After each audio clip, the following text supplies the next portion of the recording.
Assalamualaikum warahmatullahi wabarakatuh. Hari ini kita akan belajar tentang molekular docking, yaitu interaksi antara senyawa aktif dengan proteinnya atau asam aminonya. Baiklah, kita pakai program yang namanya MoleGrow atau Molecular Virtual Docker. Nah, di sini kita cari saja di program di Windows, kemudian pilih yang MoleGrow Virtual Docker, diklik saja. Nah, sebenarnya ini programnya berbayar. Kalau kita tadi sebelumnya sudah siapkan senyawa dalam bentuk mol2 dari golongan NSAID dan juga protein yang akan dipilih. Nah, langsung saja pilih file, import molekul. Tadi disimpannya di dokumen. Nah, kita pilih proteinnya adalah 1-PEX dari PDB-ID yang sudah saya jelaskan sebelumnya. Kalau sudah, hilangkan kofaktor dan waternya. Nah, di sini ada warning, ada 2 ya, berarti kita setting preparationnya yang awalnya custom menjadi always, kemudian pilih in ya. Kemudian dari protein kita klik, di sini ada 4 protein, pilih saja yang A, 1-PEX-A, dan juga liganya, karena kita liganya pakai diclofenac, berarti kita pilih kode yang div.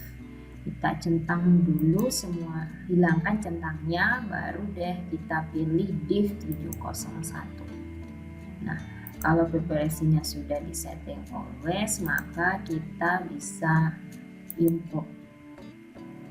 Karena tadi ada warning, maka kita perbaiki asam amino yang rusak dengan cara klik preparation, protein preparation. Nah, di sini ada 2 residu asam amino atau asam amino yang dilabel dengan warna merah. Itu berarti ada asam amino yang rusak. Kita bisa membetulkan dengan cara klik salah satunya, kemudian pilih mutate and optimize. Nah, tadi kan alanin ya, maka pilih ala. Nah, kemudian klik repair residue.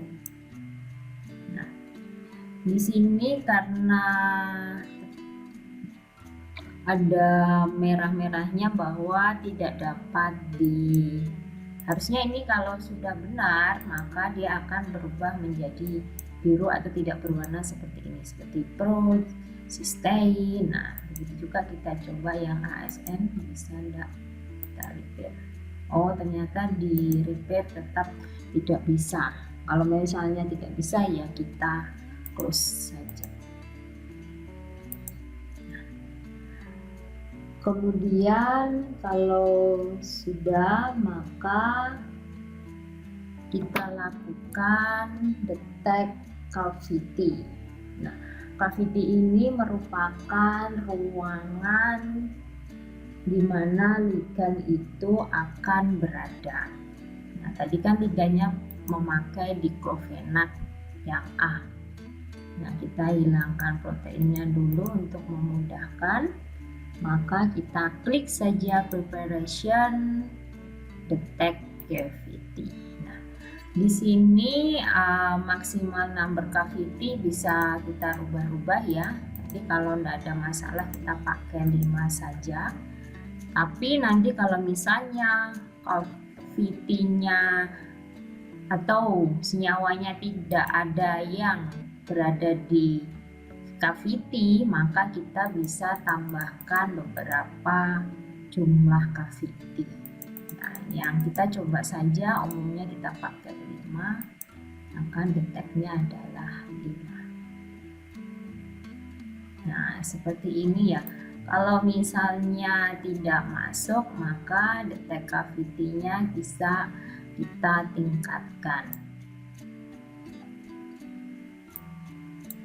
Oke, kita coba preparation detectability, maka kita pilih lebih dari, kita coba 10.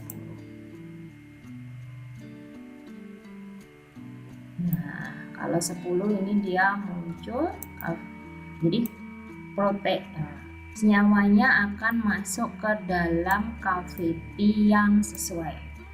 Dari 10 tadi kita pilih satu persatu mana yang sesuai cavity-nya, tinggal kita hilangkan saja. Oh, cavity 79, jadi yang lain kita hilangkan dengan menghilangkan centangnya.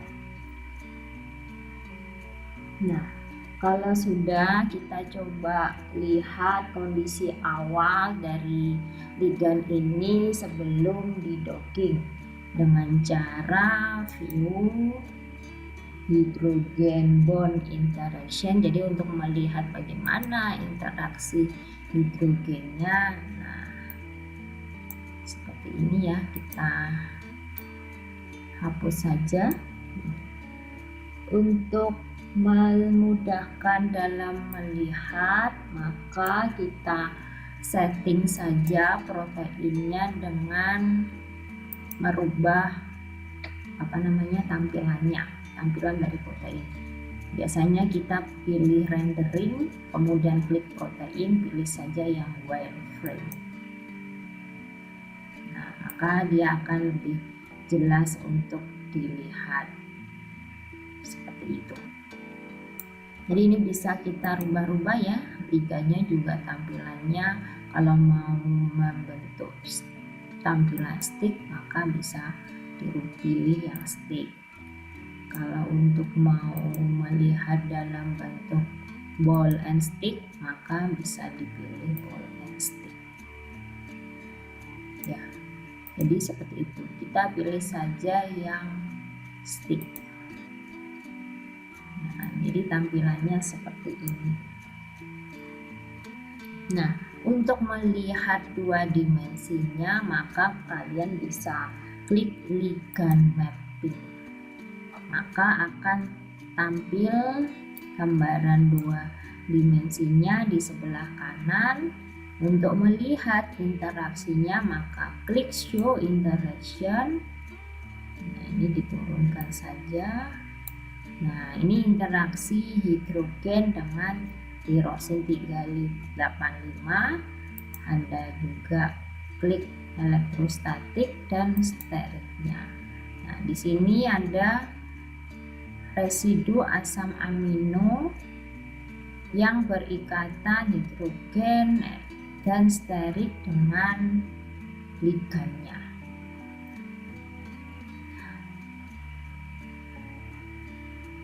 Kemudian untuk melihat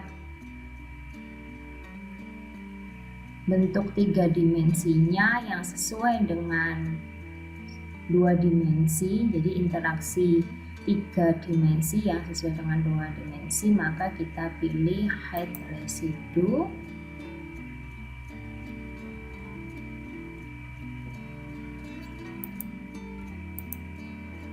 Kemudian pilih yang ABC. Nah, untuk memberi nama, maka pilih residue name and index. Jadi nanti akan muncul residu asam amino yang berikatan dengan ligan. Terus pilih OK. Nah, jadi ada 3, ada serin 530, kemudian glisin 526 dan tirosin 385. Ini adalah gambar interaksinya sebelum didocking. Jadi interaksi antara ligan yang dibawa oleh protein atau ligan aslinya yang proteinnya 1PX itu membawa ligan diklofenak, maka di sini adalah interaksi antara residu asam amino pada protein dengan diklofenak. Nah, nanti kalian bisa screenshotnya dengan menggunakan ini, pakai snapping tool. Jadi tinggal klik new, kemudian bisa di crop. Nah, seperti ini. Ini yang misalnya 2 dimensi, kemudian yang 3 dimensi. Kita coba lagi yang 3 dimensi. Nah, seperti ini. Kalau sudah, kemudian bisa juga dilihat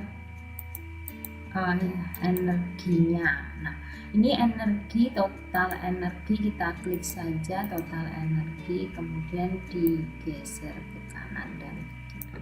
Lalu kita lebarkan. Nah, di sini ada total energi baik eksternal maupun internal. Jadi total energi merupakan penjumlahan antara eksternal ligan interaksi dan juga internal ligan interaksi. Sehingga total energinya berjumlah, kalau misalnya berdasarkan re-rank score, jumlahnya adalah minus 79,99. Kalau berdasarkan MOLDOC, nilainya min 95,796. Untuk Molegro sendiri yang sering kita pakai adalah menggunakan nilai re-rank score. Kenapa? Karena di nilai re-rank score ini semua parameter dari deskriptor dia ada nilainya dibandingkan yang MOLDOC score. Contoh saja di sini ada Starik by LJ 126, dia tidak ada nilai MOLDOC. Sedangkan di re-rank score hampir semuanya ada. Jadi kita pilihnya pakai nilai re-rank score.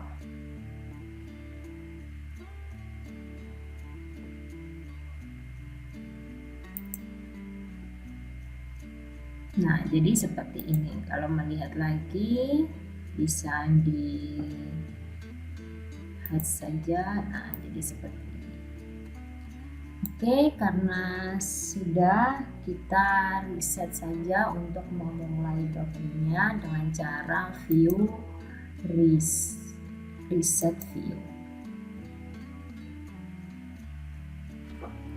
Selanjutnya kita akan melakukan docking ya, dengan cara, karena ini proteinnya sudah ada semua, maka tinggal langsung saja preparation, detect cavity.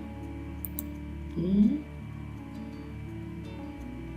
kita pilih cavity yang masuk.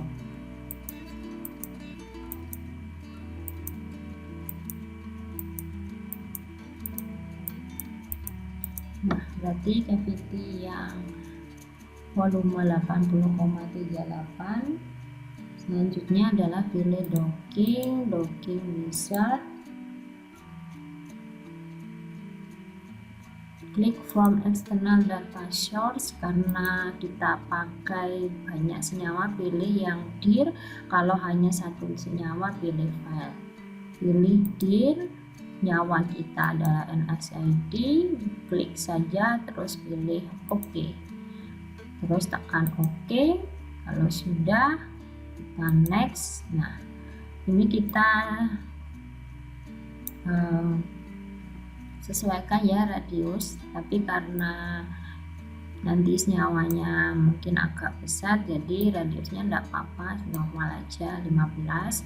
Pilih next, tentang energi minimize, pilih next, dan pilih next, dan next. Nah, kita simpan di output 14 start. Nah, nanti ada 5 ligan ya yang akan diuji. Nah, nanti untuk kecepatannya tergantung laptopnya masing-masing.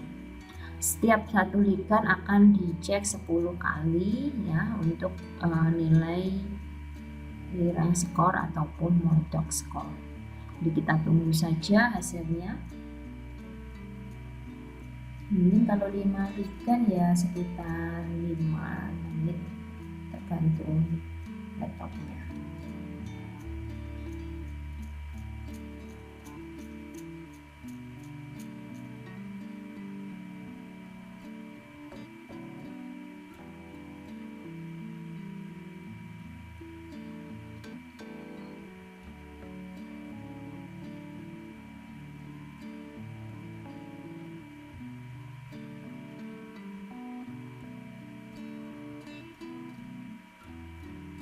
Oke, sudah selesai. Kita lihat pose all-nya. Nah, di sini ada nilai Moldok sama nilai score. Kita close saja. Nah, kita lihat hasilnya dengan cara file import docking result. Tadi ada di tempatnya 14. Nah, di sini akan dapat data semua.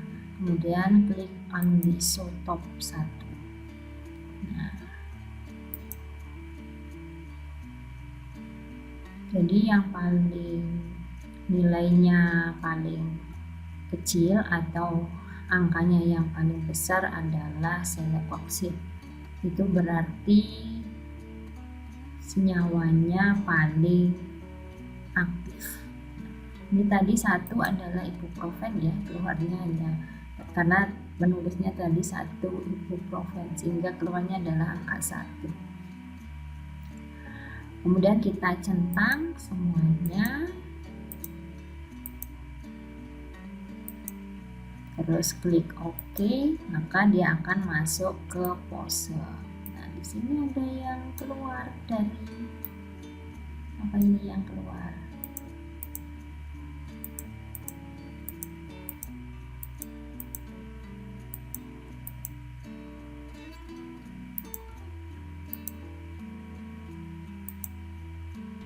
Ya, nanti kita coba cek saja. Kita dari pose kita convert ke ligan.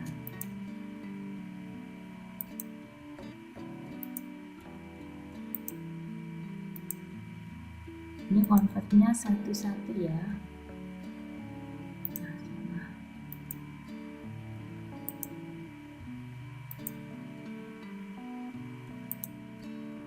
Nah, kalau sudah baru kita cek satu-satu. Oh, paracetamol di luar dari ini ya. Jadi harusnya dia ada di dalam cavity-nya. Paracetamol ternyata di luar cavity-nya. Oke, enggak apa-apa karena ini hanya contoh ya. Kita lihat untuk interaksinya dari selekoksid. Kita cek di ligand map, cavity-nya kita hilangkan saja, hasilnya juga. Kemudian setting ligandnya pakai stick saja untuk melihat tampilannya. Kemudian klik show interaction, hide residu, kemudian beri label residunya dengan cara yang sama. Oh ya, klik proteinnya. Nah, maka di sini kita bisa melihat interaksi antara selekoksid ya. Nah, selekoksid. Nah, ini interaksi antara selekoksid dengan residu asam amino dari 1-PLX. Nah, residu asam amino ini nanti yang dicatat atau gambarnya yang di crop. Nah, ini kan dari selekoksid ya, kita cek kita sesuaikan ya antara gambar 2 dimensi dan 3 dimensinya. Nah, di sini dia yang 2 dimensi ada Fenil 518, ada Valin 523, 523 tidak ada, glisin 192 ada, leusin 352 ada, serin 353. Jadi kurang valin 523 sama ada label tirosin dan serin. Nah, caranya bagaimana? Kita tinggal pilih saja klik label, pilih residu name and index, dan klik OK. Nah, kita lihat valin 523 nya sudah masuk ya, sudah masuk. Nah, sudah selesai. Ini yang akan bisa kita crop sebagai hasil docking untuk senyawa selekoksid. Nah, ini bisa di crop yang sini. Nah, atau bisa juga yang gambar 3 dimensinya.